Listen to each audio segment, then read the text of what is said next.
Average velocity versus average speed. अक्सर हम लोग हमेशा भूल करते हैं average velocity and average speed से। तो इसी वीडियो में हम लोग चर्चा करेंगे average velocity and average speed को लेके।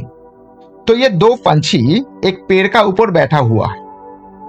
तो एक पंछी ने उड़ान भर दिया, वो उड़ के फिर एक दूसरा एक पेड़ में जाके बैठ गया। तो उसी टाइम उसका एक पोजीशन चेंज हुआ, मतलब उसका डिस्प्लेसमेंट हुआ। तो उसी डिस्प्लेसमेंट को हम लोग पकड़ते हैं x1 और इस टाइम को पकड़ते हैं t1।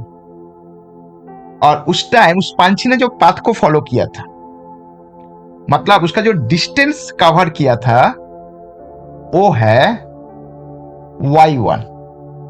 अभी फिर उसी पंछी ने फिर इस पेड़ से उड़ के फिर और एक पेड़ में जाके बैठ गया। तो उसी टाइम उसका पोजीशन चेंज हुआ, तो उसका जो डिस्प्लेसमेंट हुआ उसी को हम लोग पकड़ लेते हैं x2 और टाइम जो कवर किया उसको t2 से डिनोटेट कर देते हैं। और उसने जो डिस्टेंस कवर किया था उसका हम लोग y2 से डिनोट कर देते हैं। फिर उसी पंछी फिर उड़ान भर दिया, फिर और एक पेड़ में जाके बैठ गया। तो फिर उसी टाइम उसका पोजीशन चेंज हो गया, मतलब डिस्प्लेसमेंट हुआ। तो उसी डिस्प्लेसमेंट कितना हुआ उसका हम लोग पकड़ लेते हैं x3 और जो टाइम है उसको t3। और उसने जो डिस्टेंस को कवर किया उसको हम लोग पकड़ लेते हैं y3 से।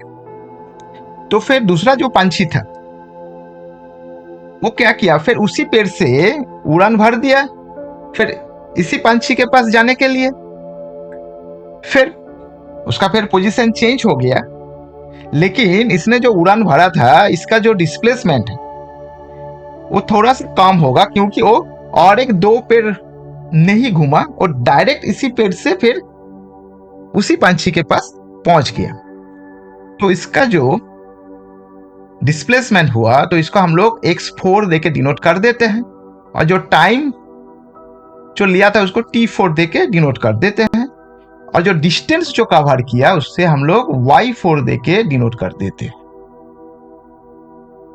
तो अक्सर हम लोग किसी हिल स्टेशन में घूमने के लिए तो जाते ही हैं, तो हम लोग कार में जो ट्रैवल करते हैं तो हम लोग बहुत डिस्टेंस कवर कर लेते हैं, लेकिन हम लोग का जो पोजीशन जो चेंज होता है वो होता है बहुत कम, क्योंकि पहाड़ में घूम घूम के हम लोगों को जाना होता है। तो इससे हम लोगों को पता चलता है एक्चुअल जो डिस्टेंस कितना कवर किया और हम लोगों का पोजीशन कितना चेंज हुआ, मतलब हम लोग इनिशियल पोजीशन से फाइनल पोजीशन में कितना पहुंचा, जो डिस्प्लेसमेंट कितना हुआ। तो अभी हम लोग कैलकुलेशन करके देख लेते हैं average velocity and average speed.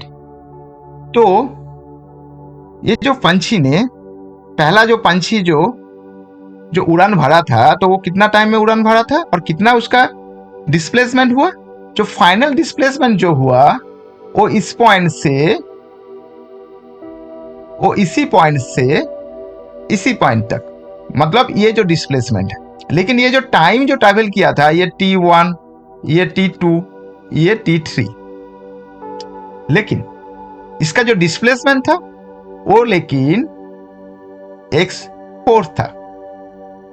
तो फर्स्ट पंछी ने जो उड़ान भरा था तो उसका एवरेज वेलोसिटी जो फर्स्ट बर्ड, इसको फर्स्ट बर्ड लिख देते हैं, तो उसका जो एवरेज वेलोसिटी है वो है x4 divided by t1 plus t2 plus t3 equals to average velocity. और जो सेकेंड जो बर्ड है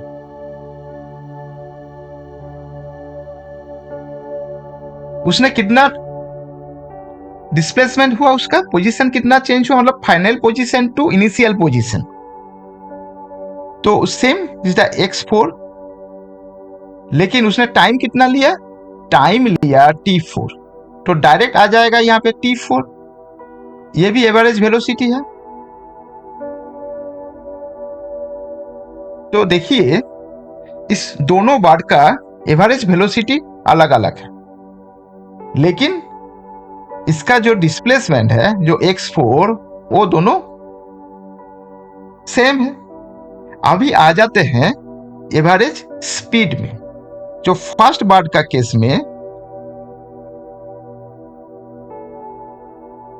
कितना होगा, ये जो डिस्टेंस ट्रैवल किया था जो y1, इसका था y1, ये y2, ये था y3।